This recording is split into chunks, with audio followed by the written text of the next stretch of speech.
Bienvenue dans ce nouveau décryptage en profondeur. Aujourd'hui, on va parler de Bloops, un petit jeu de cartes de chez Zygomatic qu'on trouve pour à peu près 11 euros. On se base entièrement sur notre article, la critique qu'on a rédigée après avoir vraiment poncé le jeu de notre côté. C'est ça. Et notre mission aujourd'hui, c'est de voir si c'est juste un énième clone de Skyjo. Et surtout de comprendre pourquoi l'aboitement effrontément sur l'expérience proposée. Bon, on déballe tout ça. J'avoue que j'étais super méfiante en écrivant notre article. Le marché est tellement inondé par ces jeux de défausse à l'aveugle. Eh ben oui, ces jeux où il faut jeter ses cartes sans les voir pour faire baisser son score final. Exactement. Justement, rappelle-nous un peu le principe de base de Bloops. L'objectif, c'est bien d'avoir le score le plus misérable possible à la fin. C'est ça, le plus petit score. En gros, chaque joueur commence avec 6 cartes face cachée devant lui, mais n'a le droit d'en regarder que 3 au départ. Et après, boum, les fameux pouvoirs crasses rentrent en jeu.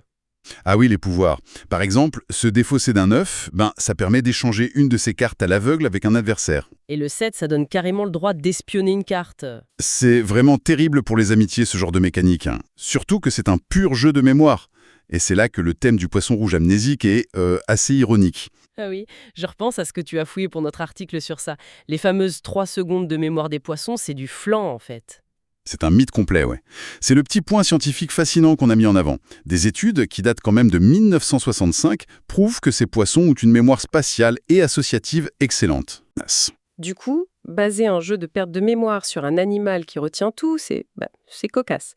Mais bref, ce qui change vraiment la donne, c'est cette autre mécanique qu'on a décortiquée. La contre-défausse. Ouais, la contre-défausse. Ça tue les temps morts. Genre, quelqu'un jette un 5 au centre. Si un autre joueur est intimement persuadé d'avoir un 5 caché dans son propre jeu, il peut le balancer par-dessus, même hors de son tour. Et c'est génial, mais attention à la pénalité si on se trompe de carte en la retournant. Elle est d'une sévérité redoutable. Et c'est justement là qu'on arrive au gros problème soulevé dans notre article, le fameux piège marketing. Ah, le fameux. Oui, on dénonce vraiment une énorme erreur de casting. Le jeu est vendu dès 8 ans comme un jeu d'ambiance familiale. Pour l'apéro, quoi. Sauf que, pour réussir cette contre-défausse sans pénalité, il faut une concentration extrême, un silence quasi religieux. Dans notre article, on compare ça à retenir sa respiration sous l'eau. Au moindre bruit pendant l'apéro, on perd le fil de ses cartes, et c'est le naufrage. Ça donne presque la migraine par moment. Donc on comprend mieux notre verdict de 3 étoiles sur 5. C'est un bon jeu, ultra portable. Mais voilà, il fera sûrement doublon si la ludothèque contient déjà des références comme Cabo ou Skyjo. Exactement. Mais ça reste une bonne découverte. Et pour finir, ça m'amène à une réflexion sur les cartes étoiles. Ah oui, ces cartes qui valent 0 point si un joueur arrive à en garder 3 secrètement jusqu'à la fin. C'est ça, Sam.